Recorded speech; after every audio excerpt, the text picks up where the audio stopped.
line is that we as consumers decide we have to have it. So it's like the iPhone. That's one of my favorites. My other favorite, food favorite is, Matt, is the vegetarian free-range egg. I saw that about 2 years ago in a store up in Seattle, and I stopped and I said, what? What? I couldn't understand that. A vegetarian chicken egg? That it's the free range, so it's still in the barn, and it's being fed corn and soy. That's not GMO. Corn and soy diet for a meat-eating animal. Okay. Aren't they guaranteeing it didn't get any insects? Yeah, if they that say means vegetarian? it's free range, right, out on the range, and somehow that range has no worms or any insects because this is a vegetarian chicken. Both of those things don't go together. That is a huge marketing lie, but it's allowed. Then third, the most important behavior marketers count on, drum roll, does anybody know what it is? Too late. Matt already.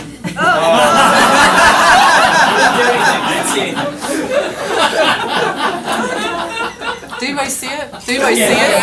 All right, move it. Okay, go ahead. Such a snot. Willful ignorance. It literally is us, that we choose to be ignorant. How many people in here don't know that sugar's bad for you? How many people? Okay. My husband. Yeah, okay. But like really, so educating people more and more about sugar not being good for you, will that solve our obesity problem? Even when you tell people that the McDonald's hamburger bun is full of high fructose corn syrup, will that solve the obesity problem? You think it would seem to make sense, but that actually isn't what happens. We all know that I shouldn't eat the donut today. I didn't need the 2 donuts today. But they were there. Somebody brought them. I love donuts. I don't ever buy donuts, ever. I don't go near donuts, but when they're presented to me, I'll eat the donut. Because I don't ever eat the donut, so why not eat the donut? My story began with coming to Petaluma because there were goats here. And I was interested in making goat milk ice cream.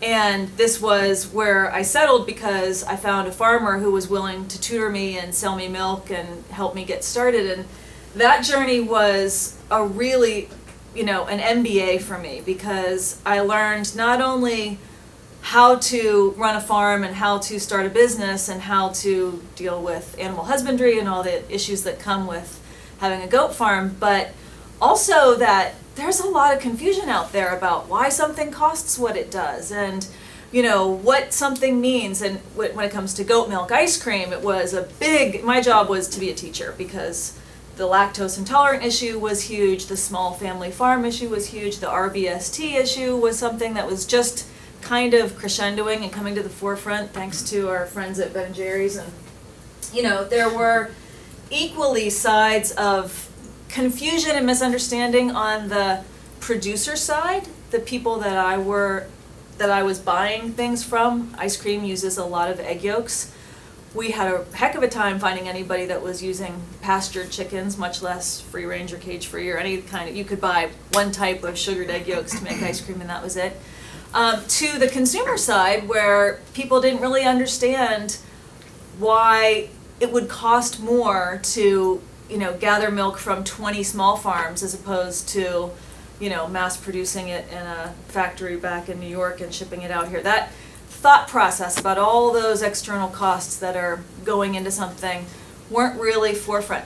Now, I started in 2004, and I'm really pleased to say that the world, from my micro inspection of, understanding things, has come a really long way.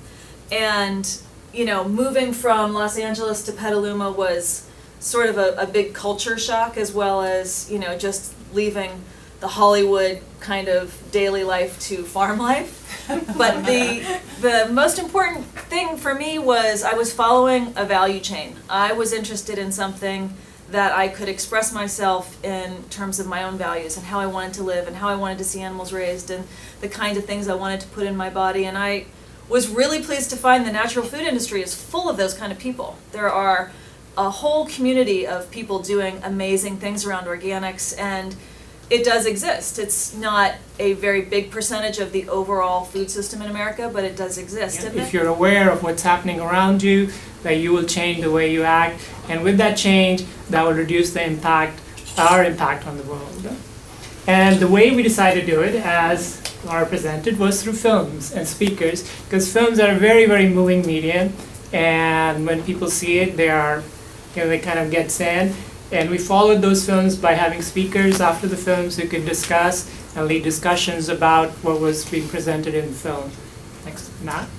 So we did over 150 documentaries from 2004 to 2009 with speakers and discussion in Palo Alto. We were situated in Palo Alto at that time. They were very successful. A lot of the community in Palo Alto turned out to watch these films. And on a whole range of topics, from poverty, globalization, human rights, peace, you name it, economics, media control. We showed over anything which you could not see normally on TV, or you could not find it, and we had to search for these films, and we got it, and we showed it. And it was really, at least for me, as I watched these 100 films, my worldview changed dramatically as to what I used to think and what I used to think after the films. And hopefully that did it for a lot of people as well. But it's hard to kind of quantify this change because you don't know how this change is reflected in people's actions and as to what they do in their lives. But after a year of doing these films, we needed to figure out how to support the organization. And I didn't want to go the route of a nonprofit of doing fundraising, so I decided to look for a business or a service which would align with the environmental and social values of the organization, and we started to promote and sell compostable products. And we were one of the first companies in 2004 or 2005 to do that in the United States. Next up, Matt. So over time, just organically, we now have grown in 10 years to be one of the leading providers of these products in the country. We have over 170 different products. And they're made from plants, not petroleum. A lot of the disposables you use, they're all made from petroleum, whether it's polystyrene, polypropylene, polyethylene, and they're toxic and as well as very polluting. Next slide, Matt. And on the front end, not only that they're made from plants, they also have some sustainability benefits in the sense that they take less energy to produce generally than plastic-based products, and in addition to being non-toxic and non-polluting. I guess what I'm pitching forward is that innovation can happen in nonprofits as well. We haven't really done that well, but I think there's actually a lot of work there. So I'm just giving you kind of a vignette of sort of the arc of our work, which started with rangeland, and now we're actually talking about compost in human ways. So I want to go through this. So I have to do this because I'm in front of people, and there's a really important piece of this. So who here is concerned about climate change? Raise your hand.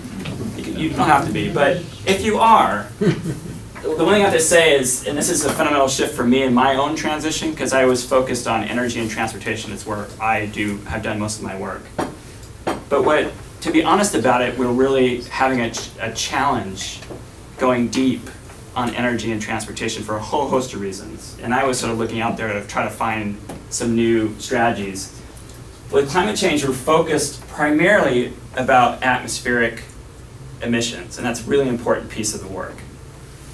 But it's not sufficient, and I'll tell you why in a second. But I also want to tell you, climate change is part of a larger system of carbon cycling and also the water cycle, of which the atmosphere is actually the smallest pool.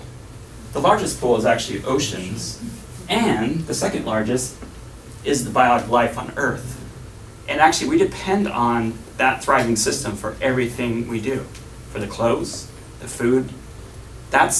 We rely on this system to function. But yet in climate change, we're really only pulling from the atmospheric strategy side. So this is really important because even AB 32, great state law, is entirely biased on atmospheric emissions reduction strategies. There are other strategies that we need to start to think about if we're really going to get at the issue. So we actually teamed up with Lawrence Berkeley Lab to say, if we could use human waste and turn it into compost, could we actually do that in a way, like could we deal with the pathogens and the disease that are inherent in human waste. So we teamed up with them using a DNA sequencer, which is basically downloaded for all taxa and kingdom of bacteria and pathogens that could be in the human gut pathogen. We actually built a very simple compost pile in Nicasio, California, that was instrumented with this real-time data logger where we can actually track, as we built the pile, we got it up to heat, what is the microbial bacteria population doing over time. So within the first 48 hours, we took that pile from 0 to 170 degrees. You can do this. You need instrumentation, but this can be done. And within 3 days, we saw all the main bacteria actually destroyed. So the basis of compost is thermophilic bacteria can only survive in these hot temperatures. So as the thermophilic bacteria expand and take over the pile, the rest of the bacteria can't live in those environments. And within a week, we had total destruction of pathogens. Similarly, as I said before, most of these diseases actually have a genetic basis. So if we could put your genome or your genetic information within your medical record, we may be able to develop tools that can then give advice back to the physicians. And so this is really the challenge that my lab and other laboratories are working on, is what is that tool that when your doctor is looking in that, if you go to like Kaiser or wherever and they're looking at a little screen and they're entering information about you and it goes into a database with probably 1 million other people, what is the tool that's going to come back and say, you know, we don't think this patient has yet another cold. We think it's a genetic disease or one of these other diseases that are very rare that you're just ignoring because you've never heard of it before. You don't really understand how to diagnose it. And so these are called clinical decision support systems. They include genetic information. They also include information about the patient. Not just like, you know, the lab tests that were done and what you've been diagnosed with before, but we're actually starting to develop tools where you enter in information about what that patient feels or what that patient actually has. Does he have a fever?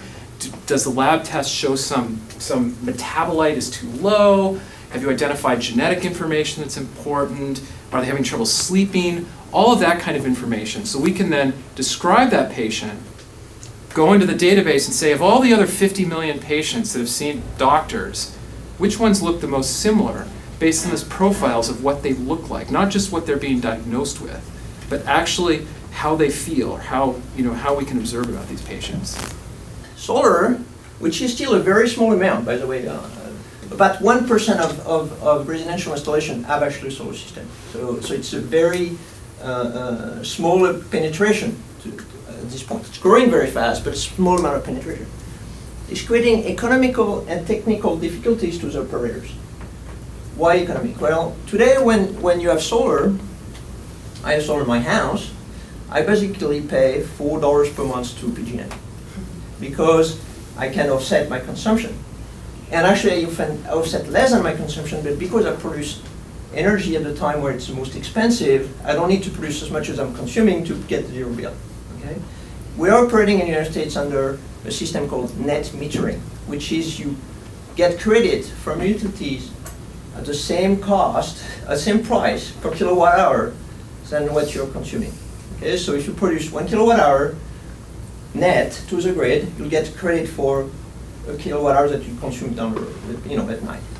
And what you have to understand is that the cost of operation of a utility does not really matter on the actual energy you're consuming. What really matters is the number of poles, the transformers, the crews that man all that stuff, all the infrastructure that is being generated and maintained. That's what drives the cost of energy. Okay, not really the actual cost of energy production. Today, basically energy costs about 5 to 7 cents a kilowatt hour to produce. What costs money is to actually distribute it all the way. If I generate my own energy and I get zero bill, I cause basically the same amount of money to utilities than if I'm not producing anything. Okay? And therefore, with net metering, what the utilities will be forced to do is increase the cost of energy to people that do not have solar to be able to pay for the energy of people who do have solar. Okay? So do it before anybody else does.